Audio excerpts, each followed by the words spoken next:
everyone, and welcome to Health and Wellbeing webinar, which has been organised by the RTPI South East as part of the Scottish Planner Live and the RTPI Online Series 2020. I'm Kate Green, I'm a Senior Planner at Turley South East, and I'll be hosting the event today. Just before we get started, I'm sure everyone is very well versed in online webinar housekeeping, but just a couple of things to go through before we begin. All of your videos have been switched off and your microphones have been muted, so please use the question function, which should be on the right hand side of your screen in the control panel, to ask any questions that you might have for the speakers during their presentations. Feel free to do this at any time and we'll do our best to get round to them during the Q&A at the end of the session. If you also have a quick look at your control panel section, there should be a handouts tab where you will be able to find the links to the RTPI work and all of our speakers' work related to this session. You should be able to download it as a PDF, but if you have any queries, please do feel free to get in touch with us afterwards. This webinar is also being recorded, just so that you're all aware, and it will be made available shortly on the RTPI YouTube channel. So without further ado, today we have three speakers: Dr. Alan Kharbteng, a consultant psychiatrist from the Norfolk and Suffolk NHS Foundation Trust. We have Simon Taylor, a senior planning officer at the Ministry of Housing, Communities and Local Government, and we have Sarah Lewis, a planning practice officer at the RTPI. So the session structure today will begin with Dr. Allen, who will talk briefly about the different types of mental health illness and points to consider if you think a colleague or yourself are suffering. Simon will then talk about burnout before talking about his personal experiences and some of the differences we're now facing due to working from home. Finally, we'll hand over to Sarah, who will talk about what the RTPI are doing from both a member and staff perspective, before talking about some of the RTPI campaigns and advice notes that are being launched. So just before I hand over to Dr. Allen, a gentle reminder that mental health affects all of us and can be made better or worse by a number of different things. This includes the places and spaces we engage with, which is why we as planners have a responsibility to ensure we understand the relationship between town planning and mental health for everyone. Without wanting to step on Sarah's toes too much, as I'm sure she'll cover this in more detail, but the RTPI's online resource, An Introduction to Town Planning for Mental Health, Neurological and Spectrum Conditions, provides details on the linkages between poor mental health and the quality of where people live. But it's not just where people live, it's how people interact with spaces, where they work and how they travel. And I personally would encourage everyone to continue the conversation on mental health where they can, so that the barriers to it are continued to be broken down. And if you do feel like your mental health isn't as good as it could be, then do speak to someone you trust, your workplace mental health first aider if you have one, or seek help from your GP.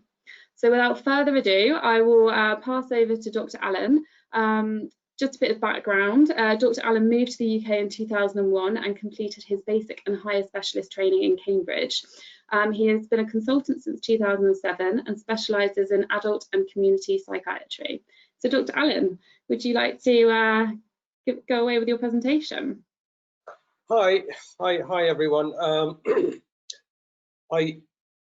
I'm speaking for the first time to a group of planners, and I'm very interested in what you do. I really wish this was an actual face-to-face session, because I would have been able to get quite a bit out of you as well. We all acknowledge that we are going through unprecedented times, and we're all worried about our well-being. The main reason I put the slide up was just to show you the range of experiences I've had. I come from India, worked in the Himalayas and then in the slums of Delhi, and I've always been interested in people's well-being. So I've been involved with public health as well. And public health would share many of the perspectives that planners would, because as clinicians, we really deal with the tip of the iceberg. So while I will touch on some of that, I'm not going to go into much detail with regards to the actual clinical situations. So I do mention here that I will concentrate on the severe end of mental health issues, but I won't spend much time in the presentation itself.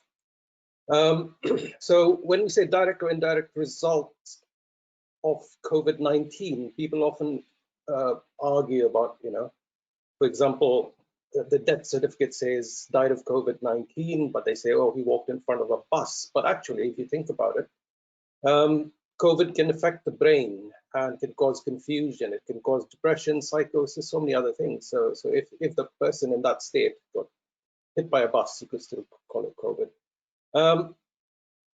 Right, so we're seeing a lot of people presenting for the first time. Just an overview of what is going on worldwide, and it's widely accepted that these are accepted in most countries. It shows a similar pattern, although we will see other illnesses coming to the top. So the WHO a few years ago looked at the top 10 causes of disability, and of them 4 were mental illnesses. So the number 1 cause of disability was ischemic heart disease, and number 2 was depression. And for most of us, that wouldn't be too surprising. So they say that the lifelong prevalence is 10%, whereas many people would argue that that's higher. And this is particularly dependent on the criteria you use. So it's really looking at the more severe end of depression. So as you can see, this high degree of prevalence would also increase in terms of incidence. So what that means is the pressure due to COVID right now would cause more and more people to present with these various disorders that we see here on this list. Why do they cause so much disability if say, like OCD, only affects 2% of the population? Why does it cause so much disability? The reason for that is something like OCD can start in childhood, and then it's with you for the rest of your life. So it's with you through your formative as well as your productive years. Hence, it is so disabling. So if we're thinking about mental health issues amongst colleagues, etc., or ourselves, we should realize that they can start when we are quite young and they can last for a very long time. So these are the kind of points you might like to look at. I put self-awareness right at the top, because a lot of us are often not very self-aware. And in fact, that is one of the key aspects. If you are more aware of what's going on for you, so if, for example, you're failing to keep up with work, you seem to need a lot more time, you need to take work back home, those are the early signs. Self-medicating with drugs, alcohol, another early sign. Suicide risk. People often worry, if I ask someone if they're feeling suicidal, will that make them think of suicide? And that's not true. So you can be open about this. So these are just pointers. We don't have time to go into any details. And the usual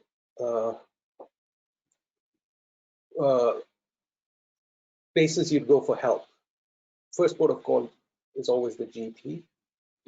Right at the bottom, I've put depressive illness, the curse of the strong. That point is about a very good book that talks about how depression actually is not necessarily a sign of weakness, and it's often the case that you've been strong for too long, and when you break hard. So that's a very useful book to give you a new perspective.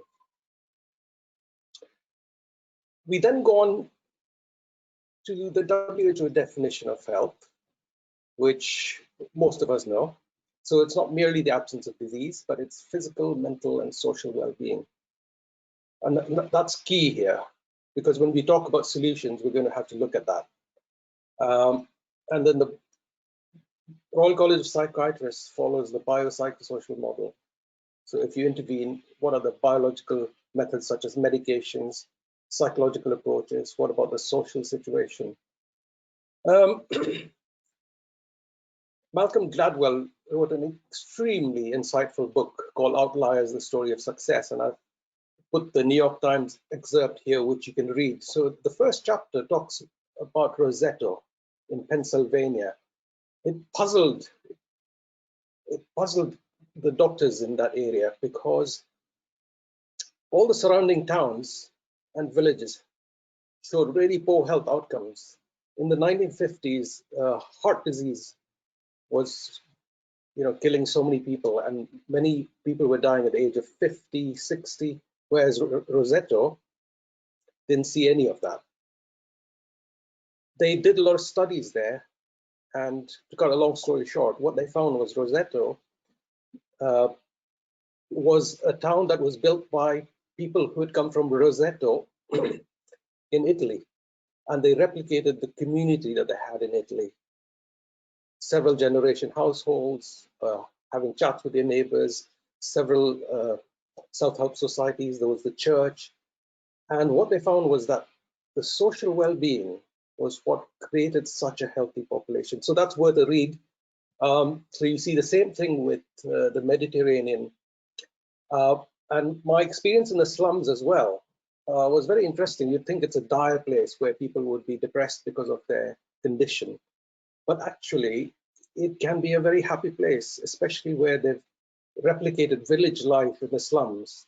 So they have a very good community, so health is very good. So I've mentioned The City of Joy, which is a book by Dominique Lapierre. I'm not so sure how that's pronounced, which was also made into a movie.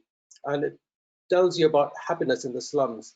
So my final conclusion for this presentation is that if we can build a good community, wherever we work, wherever we live, that would improve our health. While we worry about our mental health in the time of COVID, we should not ignore our physical and our social health as well, because if we address those, our mental health will be better. So, you cannot improve your mental health on its own without addressing your physical as well as social health. And with that, I will hand you back to Kate. Thank you, Dr. Allen. That was really interesting. Just while Simon gets his presentation loaded, I will take the opportunity to introduce him. So as I mentioned earlier, Simon is the senior planner at the Ministry for I can't remember it. I do apologise. I should know that as a planner. Sorry. So Simon has gained his experience in central and local government, and throughout his career he has focused on developing national and local planning policy, specifically relating to retail, transport and infrastructure matters. Simon is a chartered member of the RTPI and has been involved with the RTPI South East since 2018. He supports the Kent Young Planner Network and has been a steering group member since July 2017. Simon, I'm going to use your recent job change as an excuse for completely messing up your job title. So apologies for that. I will hand over to you. Thank you very much, Kate. And yes, it's the Ministry of Housing, Communities and Local Government, but we'll just go with MHCLG. I think that'll probably be easier. So hello, everyone. I've been invited along today to talk about a planner's perspective on health and well-being for the profession. And when I was sat down and thought about this, we talk a lot about how COVID is impacting planning at the moment and how it is very important to plan for better health outcomes in our developments, but very little conversation has really been taken around what we should do ourselves as a profession and looking after ourselves during this time. So I'm going to try to give you an insight into that. So these are some of the questions that I want to cover in part of my presentation. So what is burnout and what we do as professionals day to day and how things can affect us. I'm going to touch briefly on the physical workplace and how we've all had to move on to virtual working and what else we can do to help each other. So, as Kate quite rightly said in that little introduction, I have gained my experience in planning with local and central government. So I am a human geographer by trade, hence the Coventry University emblem there. But then I did my master's in urban regional planning at the University of Westminster, which I completed in 2015. Went through all the arduous qualifications to then get my APC completed, and became accredited last year, which I was extremely happy about. Alongside all that, obviously having a full-time job in local government, mainly working on the Sevenoaks local plan, with the policy team there, but only recently, actually as recent as the beginning of this year, I made a move from local government to the Ministry of Housing, Communities and Local Government itself. So there's been a lot of change, and then obviously throughout all of that, COVID happened. You know, I think I can try and offer a unique perspective on things. But I have to say from the outset that this presentation is coming with a health warning.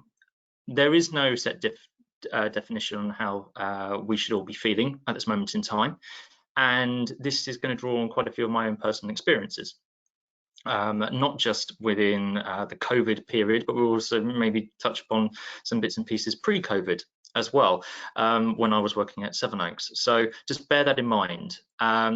And likewise, if you want to talk about the planning white paper, I will not be touching on that. I'm just going to throw it out there now. But I know that there are some very interesting webinars and videos out there on YouTube from a number of chambers where they have been talking about it extensively. So I'm not going to be talking about that. So to start off with, I was trying to think of a quote on how we can relate, you know, what relates to planning, and I came up with this one after scouring the internet and a number of books, and came up with this quote from Winston Churchill, where it says, "Those who plan do better than those who do not plan, even though they rarely stick to their plan." Now, the reason why I feel that this is quite relevant, especially right now, is that we have the best intentions in the world, and it's kind of my way of actually seeing the planning profession. We extensively try and plan for the future, for our communities, for the way that our built environment is going to look over the next 2, 5, 10, 20, 50 years, in fact, you know, going in the strategic overview of things. But with all the best planning in the world, things change. And as a result, we have to be adaptable as a profession and react to those challenges. And obviously COVID is no exception. But also at the same time, we also have to be very reactive in our own personal lives as well, with how we actually manage things like this. So I just wanted to keep that in mind really as we go on through. So what is burnout? I mean, I did a quick Google of this question, and to be perfectly honest, it brought up many definitions, which were mainly focused on cars, you know, burning out the tires before you launch yourself off down the road. But when I did actually find what I was looking for about how it affects health and well-being, it mainly goes into 3 categories of physical, emotional, and behavioural changes. I mean, the list is extensive, and you know what I have here on the slide here is by no means conclusive, and it's no by means the end of it. I mean, you could experience one of these things, you may experience a number of these situations where, you know, I personally at the early start of my planning career was feeling quite tired and drained most of the time, not because of the work itself, it's because I was very keen, I was very eager, I wanted to show off exactly what I could do and demonstrate a lot of capacity. However, at the same time, the phrase burning the candle at both ends was frequently touted to me, and I realized that actually, you know, that wasn't really helping me out at all. Productivity did decline a little bit, and the quality of the work also suffered as well. But having noticed things like that, it actually allowed me to address some of those changes. With emotional behavioral things, these are a bit more subtle, and in some respects you could see them in other people before you see them in yourself. That's normally how people normally see things. People ask, "Are you okay? Are you all right? You know, we've noticed this, that, and the other that may have changed," but we don't realise it. And it's not until the last the second that actually we realise that actually we have burnt ourselves out in some respect. So alongside that, you've got all the checks and balances, and where do you draw the line? So I was trying to come up with a list of various things that we do as a profession, whether that be in private practice, public practice, local government, etc. And this list I have here, you know, trying to manage your caseload, you're going to planned meetings, you're going to committee meetings, public consultations, you're trying to gather loads of information for freedom of information requests, especially if you're in the public sector. You're managing your timesheets for managing with clients. You're working through your professional qualifications, whether that be through your trying to get your charter membership to the RTPI, or maybe you are going through a planning degree at this moment in time, and you're trying to balance the work with the education things. But obviously that's just work related.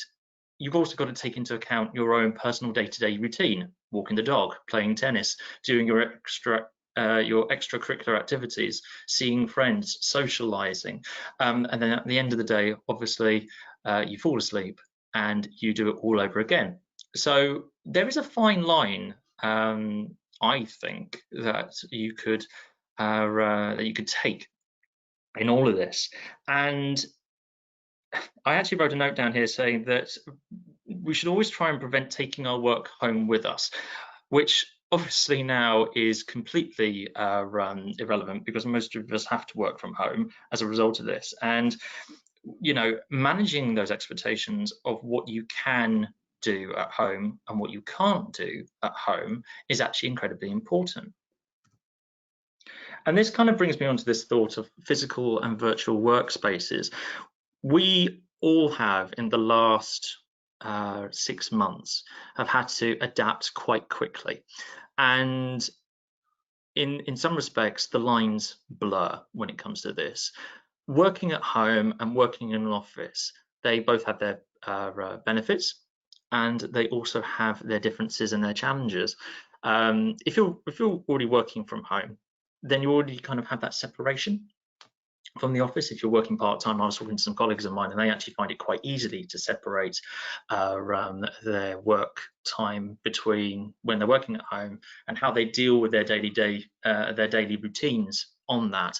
And obviously it's different when they go into an office. It's very much set, you're in a work environment, you're around other people, and you know it makes a lot the situation different.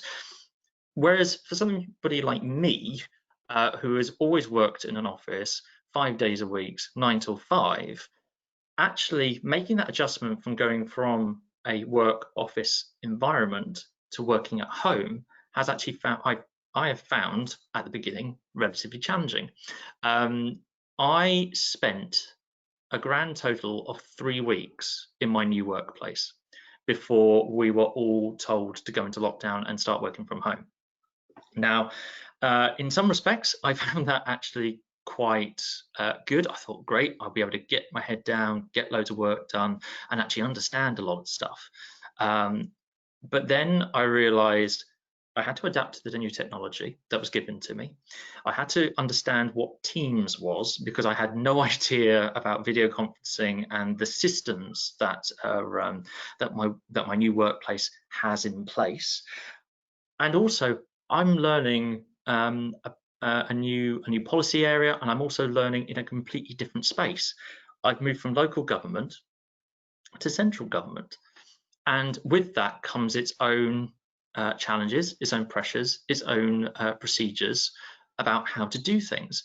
And when you start a brand new job, you can normally go to somebody at their desk, or you can quickly turn around to somebody at another desk and say, look, I'm really stuck here, can you give me a hand, or could you show me the ropes? It's very difficult to do that when you're working at home by yourself in a brand new environment, and then to try and get hold of someone to say, look, I need some help here, could you just explain this to me, have you got 5 minutes? And I kind of found, and you know, you may find this yourself, that to try and organize just a informal conversation, just to talk to somebody about, you know, what needs to be done, or just having just a general chat, just a general catch up with somebody, you're messaging someone or emailing someone saying, have you got 5 minutes? And then people will say, yes, I have got 5 minutes, but it's not until, you know, at the back end of the day, because all their time's been taken up with various meetings that have suddenly appeared out of nowhere, because obviously you're sitting at home talking to a screen, and many people believe that that offers you more time to talk things through, which is good in one way, but could be classed as challenging in another. So working through technology is obviously, we will have to adapt to that, and ensuring that there is that capacity to allow that. But as I kind of said, it's a fine line, I think, between having that self-discipline of you working at home and going through your tasks, but also having the collective responsibility as if you would have in an office. I was talking to some colleagues of mine when I was going through some new bits and pieces, and they said, oh, you know, we're very impressed with how you're working, and, you know, you're getting the work done and things like that.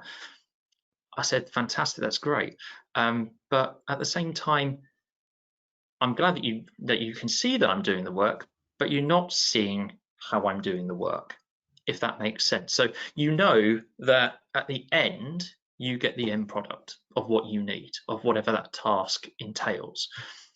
But at the same time, you don't know how I've done that work, because you haven't actually seen me in the office working. Because normally you could go to someone, turn to someone and say, oh, that looks good, but you can actually talk things through.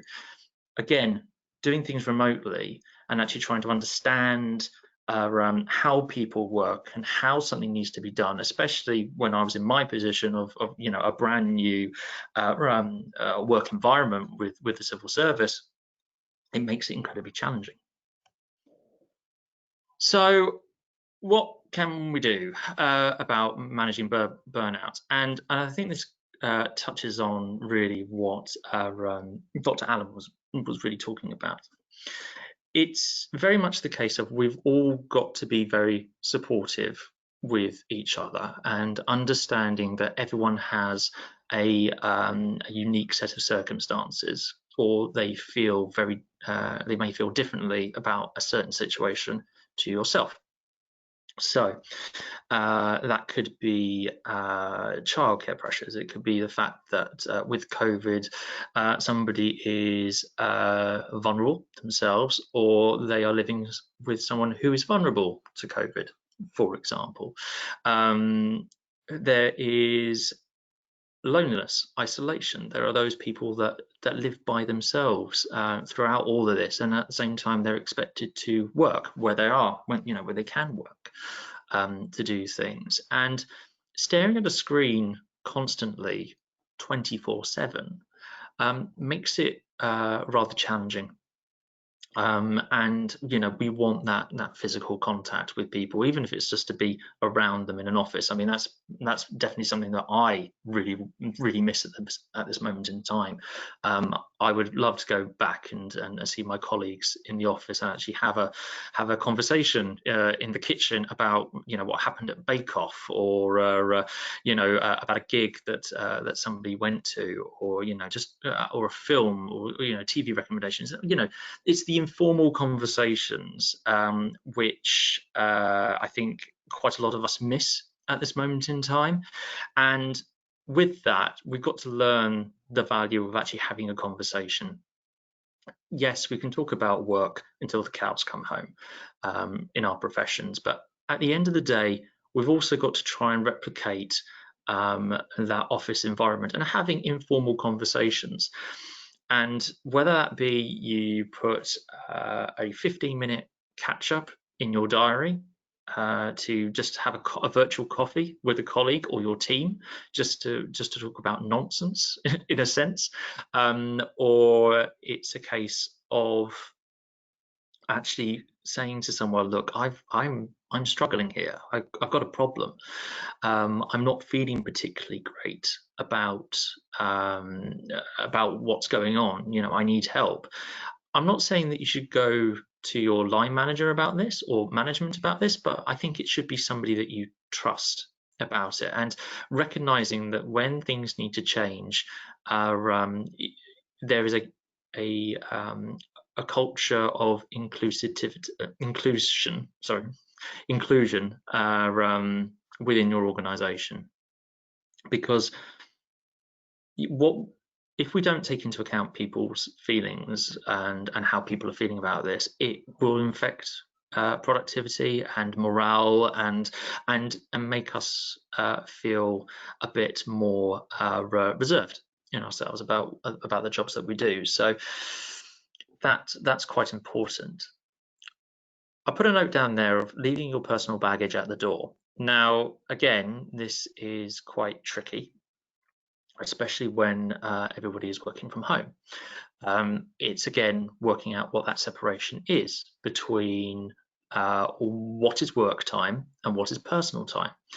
So I always try and go out for a walk in the afternoon, just purely to try and create some sort of transition phase between my work day and my evening time.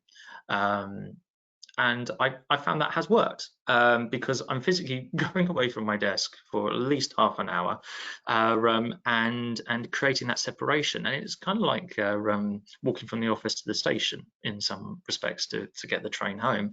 But you know, I appreciate that, you know, not everybody may be able to do that, but you can find your own ways of doing things, whether that be doing some sort of meditation or doing some yoga, or just going up and physically making a coffee or a cup of tea.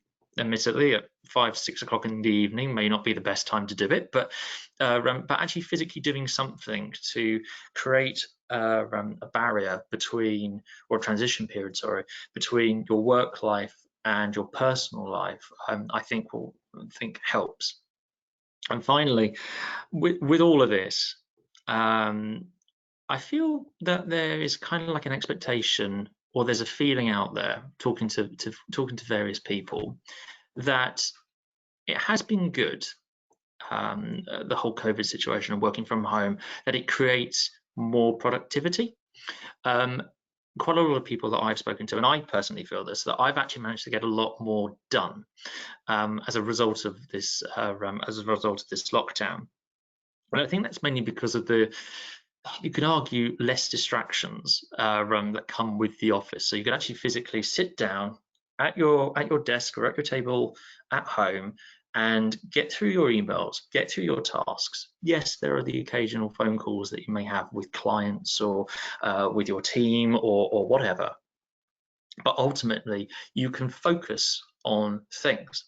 The danger with that is that you don't actually get up and have a break.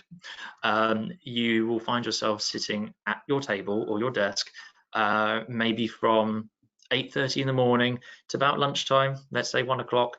You have your lunch break, maybe for half an hour like you would do, or maybe you have the full hour, but then you sit back down at the desk and then you do not move again until you actually close your laptop. And by that time, you may look at the clock and go, it's 6, maybe 7 o'clock at night.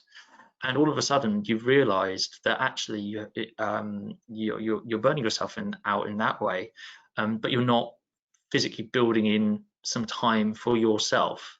So what I sometimes do is I actually build in time into my calendar to say, right, okay, you are going to move. You know, you will get up and have a coffee break for 15 minutes here. You're actually physically going to go out and walk around the block for 15 minutes here. And, you know, actually putting in that time has actually helped me deal with sometimes making me feel like I'm not being chained to my desk. At the same time, also trying to manage my tasks as well as improved. And for anybody who likes a good notebook, people would actually, if you looked at my notebook now, you would realise that it was incredibly neat. But I actually write down everything, all the tasks that I need to do, where I need to be, or what needs to be done. And I actually use this thing called the bullet journal method. It's a guy called Ryder Carroll. But basically, it's like an analog system. So rather than having massive lots of virtual post-it notes on my desktop screen and constantly having loads of reminders in my calendar, I sometimes like to do things, you know, in the old-fashioned analog way, actually physically looking down a list and going, I can actually tick that off. I can tick this off. I've actually physically done this. I've done that. And that creates a better sense of achievement. So I hope that has kind of given a flavour of trying to manage health and well-being amongst yourself, but also with colleagues. And I hope that kind of dovetails quite nicely with what Dr. Allen has been talking about. Obviously, please put any questions that you do have in the chat. And I'm pretty sure you know, you have your own thoughts and feelings about working remotely from home and how you deal with it as an organisation as well. So thank you very much for listening, and I'll pass back to Kate now. Thank you very much, Simon. There were some really useful tips in your presentation. I can relate to your some of the recent challenges you've perhaps faced when you've moved jobs. I spent a week in the office in my new role, having moved from the West Midlands to Hampshire before lockdown. So it's certainly a different way to start a new job when you're not in the office, and I definitely miss informal conversations and also the value of having your team around you. But like you say, I think for me, I've found it really useful to just try and, it is a bit clinical and staged, but just to try and make sure that you have put time aside to have those conversations and informal coffee chats with team members over whichever various platform available. So I will just hand over to Sarah. So Sarah has been the Planning Practice Officer at the RTPI for a number of years now. She is responsible for managing the RTPI's Practice Advice series and writes on a wide range of planning topics. Sarah is the author of many of the practice advice notes and online training available on the RTPI Learn, including the Dementia and Town Planning Advice Note. So Sarah has a long-standing interest in health and equality in town planning also. So Sarah, without further ado. Hello everybody, I'm Sarah Lewis, the Planning Practice Officer at the RTPI. I'm just going to give you really quite a quick run through about mental health from an RTPI perspective, and I'm going to do this in 3 different parts, looking at what the organisation does for its staff, what we do for our members, and also what we do in terms of the wider profession. And I think it's important to begin with what the organisation does in terms of our staff and mental health and wellbeing, because it kind of sets the framework of how we are and how we think of an organisation, and hopefully that comes through to our interactions with our members as well. So something that we did quite recently is we signed up to become a mindful employer, and this is a charter that organisations can sign up to. And what it does is try and show their employees that they're committed to supporting their mental health and that they want people to be open and transparent and be able to talk about any issues they're having. This is a national scheme that's been set up by the mental health charities Mind and Heads Together. As an organisation, we've always had quite a lot of training for our staff around mental health and well-being and resilience and how to organise your time and things like that. And normally those would be part of our annual all staff training days, where from around the country we all come together and we do kind of activities around these things. Obviously this year isn't something that we're able to do. So a lot of that training and resources is available through the staff intranet so that we can all access it. And then if people are having particular issues, we have an employee assistance program that people can get in touch with to meet any individual needs that they have. Obviously, we've had a lot of changes in the way we work as an organisation because of COVID-19, and right from the start, all RTPI staff have worked from home, and there's been no pressure at all to go into the office, and in fact our office openings has been put on hold again because of the recent changes in government guidance. And one thing that we did that has made, I think, the biggest difference is that RTPI staff are able to work for up to 30% less of their hours, but still receive full pay. And I've spoken to the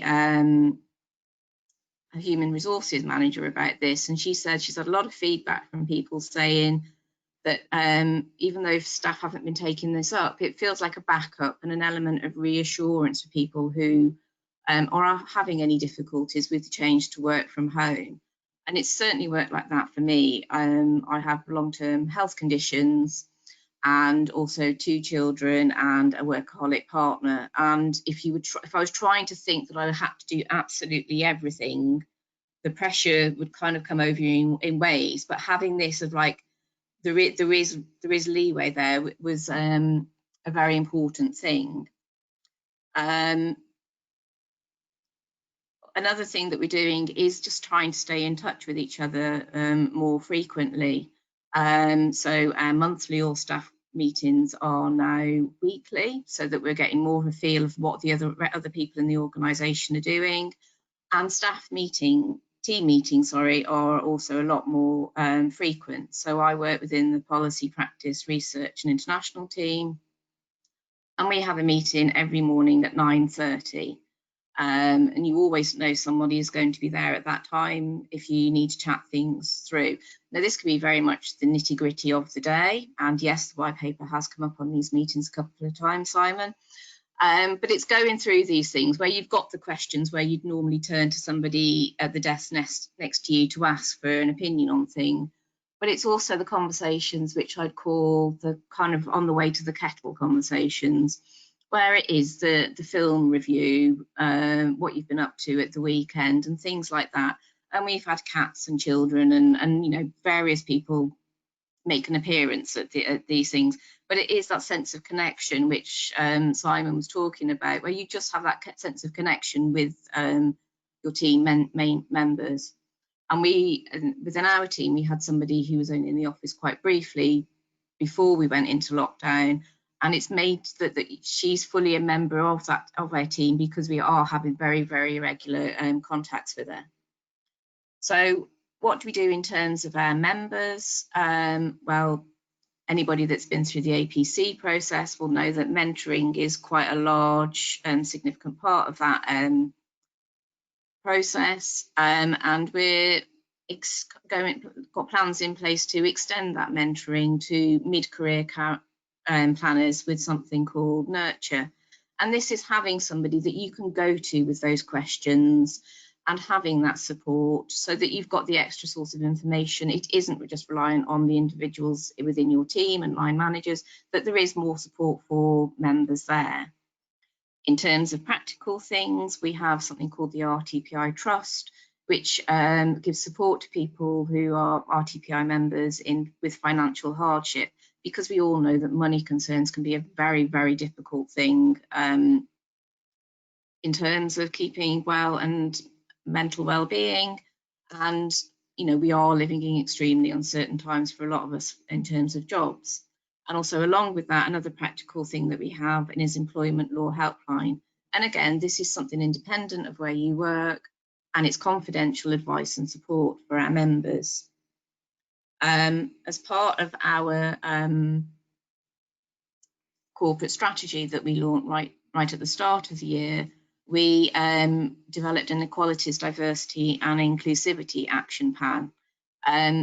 This is something I'm really pleased to see as an organisation that we are doing this, that, you know, we're trying to get our membership to be more diverse, then it relates into the planning work that we do. That has taken a little bit longer than anticipated, obviously because of COVID-19 again, but we've just recently appointed an equality and diversity officer who will be taking this work forward. Also, in terms of COVID-19, we've made resources available to our members. And right at the start, Rasheen Wilmot, our Northern Ireland and Wales director, wrote a blog on top tips from working from home. And this is from somebody that has worked at home for a number of years, but also it's sharing her experiences for those people who are much more new to this way of working, and how you make your separations and how you manage your time and your relationships that are now being conducted online. And also, as part of this, we commissioned a series of RTPI Learn modules, which is our online learning platform, to address some of the issues that Simon was talking about in his presentation about working from home. And these are things about looking after your mental well-being, how you're managing remote teams, and dealing with stress and working from home. And those are all free, short modules that you can access at any time. And also we've got a longer term version of training for our members called Personal Wellbeing and Resilience for Planners. This is part of our national training programme, and this is a paid for event that's taking place on the 12th of November that you can sign up for.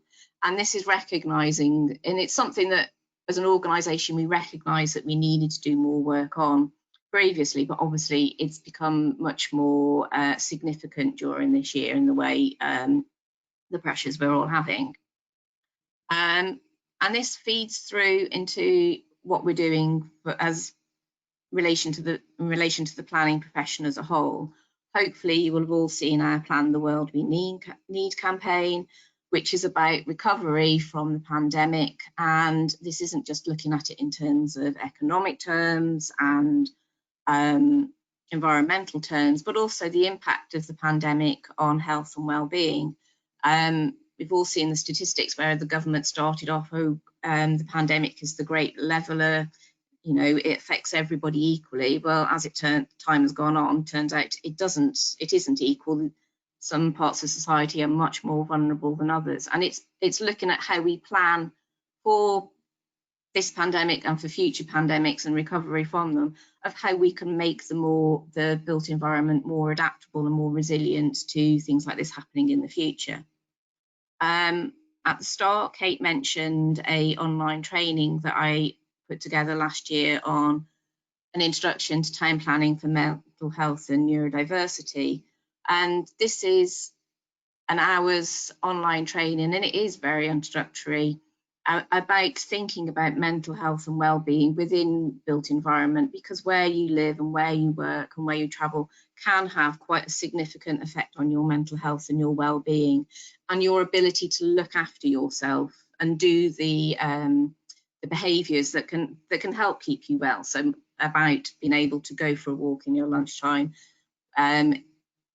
is an excellent thing to be doing. But if you're living in a very polluted area or somewhere where you feel safe or very high traffic, it takes away some of the benefits that you're going to gain from being in that sort of type of place. And probably a little bit of a plug for something. What I'm doing is I'm taking the training that I did last year, and at the moment I'm very busily writing up that into a practice advice note, which I am going to publish in time for World Mental Health Day, which is on the 10th of October. And this is going to take it's case studies, it's what the existing legislation is in planning that relates to mental health, and it works across the 5 nations, and it has some good practice case studies within that. And just that planners are aware of this from their own point of view, but also from the profession as a whole and the work that they do, that just trying to move things on a little bit more forward with those things. And I think I've had an interest in this for quite a number of years, and I probably has come from a slightly personal perspective. I have ME, which means it affects my physical health, my cognitive functioning, and has made me a lot more prone to depression over the years. And so I can see firsthand myself how the built environment can make me feel and what works and what doesn't work. And just trying to translate that into other areas of work. I haven't had a presentation slides for you today, partly because it was just going to be a very brief run through things. And also I've mentioned a lot of different parts of the RTPI website. So under the handouts is a sheet I put together with details of all the things I've just mentioned in this presentation and the links to the RTPI website. I'm happy to take any questions that anybody's got, and if these are things that come in later after the presentation about what the RTPI is up to, I'm more than happy to answer those. Thank you very much for your time. Thank you, Sarah. That was really helpful and really interesting. I'm very much looking forward to your practice note, your advice note that's coming out in advance of World Mental Health Day, which is the 10th of October, which is not that far away now. So we've got we've got about 10 minutes or so to have a bit of a Q&A. I haven't seen any questions come through on the chat just yet, so if you do have any while our speakers are available and online, then please feel free to drop them in there and we can read them out. But just, I think maybe a couple just to get things, get some thoughts flowing a little bit more. Just one for all of you, I guess, and I'll go around the circle. Have any of you got any specific tips? I know Simon's touched on a few for improving your sort of day-to-day mental well-being, where people haven't quite got used to the separation between work and their living space at the moment. I think from my perspective, I was finding it really difficult when both my other half and me were working we had to work in the same room because of the layout of our house at that time. So we have subsequently taken the spare bed apart and stored it elsewhere so that one of us can sit downstairs in a closed room, which is where I am now, at a bit of a makeshift desk, and the other can go upstairs at the kitchen table, which isn't necessarily great for the other, but at least we're not trying to juggle con calls and other calls with our team in the same room at the moment. But yeah, has anyone else got any more tips that they'd like to share? Alan, Dr. Alan, could we start with you, please? Hi. Yeah, so as part of the point I made earlier, you know, that if we look at well-being, you can't just look at one domain. And one of the things I personally did when lockdown happened was that I started exercising more. I started watching my weight because I have type 2 diabetes and high blood pressure, and I'm Asian. So that made me in the high risk category. So it was a good motivator. I was able to lose quite a lot of weight, be quite active. So if we look at well-being across the world, I like what Singapore has done recently, and that they're partnering with Apple. And if the citizens buy the Apple Watch and do a number of activities over the year that has been agreed on, then effectively the watch comes for free because the government's going to pay them. So yes, if you ignore any domain of your health at this point, whether social or physical, then your mental is going to struggle. And I know it's challenging. We all have to find creative ways to do that. And I think we are better placed than most in this country. So the one thing we did as a team, our own team, was just what Simon was saying. In that we have lots of team meetings, but we have a Friday afternoon meeting at 3 o'clock, half an hour, just for chit chat, catch up, and I thought that was really good. Thank you. Sarah, can I hand over to you to answer that question as well, please? My working life has been complicated by the fact that I had a 7-year-old, and the online teaching and the work and balancing everything of that has made it particularly tricky. And I think there's an element of just not being hard on yourself, and don't expect that you're going to do absolutely everything, because there's no way you are, and you're setting yourself up to fail. So, you know, do some of it, something of everything, but don't expect that you're ever going to do it all. And well, something I've started doing recently, because we've got a little bit more organised, is I hide my laptop. After I'm not working, I hide it, so it's not there in the corner of the room and visible. And so that gives you a mental shut off, because you're not thinking, oh, I need to do that later, or I need to do that tomorrow. You've hidden it, so you can't actually engage in it in the same way. That was a really good idea. Once it reaches about 5:30, 6 o'clock, I tend to turn my work phone off completely and do the same, hide it somewhere invisible to me for the evening.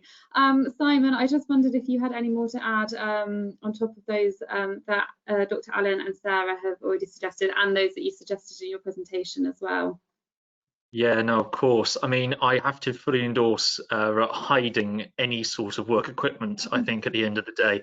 Mine actually goes into a rucksack that I would normally take on my commute. So everything, all my notebooks, everything that I normally take up to London, to the office, it all goes in there, goes in the bedroom, into the wardrobe. You never see it again until the next day. So it's physically hidden. Quite helpful for your morning routine as well, I imagine. It's incredibly helpful for the morning routine as well, getting everything out. So, you know, it's showing that clear separation of everything. And like Dr. Allen said, I think exercise is quite important. You know, I'm not going to be a physical athlete in any shape or form, and I'm not one of these people that committed to, I'm going to run, you know, 3 miles at the beginning of lockdown. You know, I'm not one of those kind of people, but I do fully endorse doing that, because it's not just the physical health at the end of the day, it is also your mental well-being for it, and it just allows those pressures to be released at the end of the day, and you can switch off a little bit more. One other final thing that I actually rather do sometimes, I'm not committed to it, but I do also do a little bit of journaling now and then. But that's more to do with my own personal well-being. It's not about what's actually happened at work during the day. It's more about, you know, how I'm feeling about things, or something I've got to look forward to the next couple of days, or what do they call them, affirmations, you know, something that you're grateful for, those kind of things. You know, it's not a devout practice, but it can help a little bit, just getting some things down onto a page, rather than having them jumbled up inside your head. So it sometimes provides a bit more clarity about how you're feeling about everything. Thank you. That's really helpful. I've just been told that some of the questions that are coming, there are questions coming in, but unfortunately I can't see them for some reason. So what I will suggest is that we collate those that have come in, and we'll send them around the speakers, and we'll get those out to the people that have attended via a PDF or something similar. I'm really sorry. Another quirk of online presenting. It's all set up on my screen, but unfortunately, as I say, I can't see them. I think just due to time as well, we might have to wrap things up there. So thank you very much to all of our speakers today. This would usually be where I'd invite the audience to join me in the usual way via clapping. So thank you all. But as we're online, we'll have to trust that everyone's doing that from their own personal workspaces. So do let us know what you think via our Twitter. The South East handle is at RTPI South East, but you can also use the Scottish Planner Live tags, and also the normal RTPI one as well. So there should be a survey which pops up once this webinar has finished. And as I said earlier, the video will also be available on the RTPI YouTube channel very soon. You can subscribe to this so that you get all of the notifications about the latest videos. You can replay my blooper from earlier as much as you like. And if you're watching the recording, please do let us know your thoughts in the comment section as well. For details of the RTPI's upcoming events, please have a look at the RTPI website. So again, thank you all for taking the time to join us today, and I hope everyone has a lovely afternoon. Okay.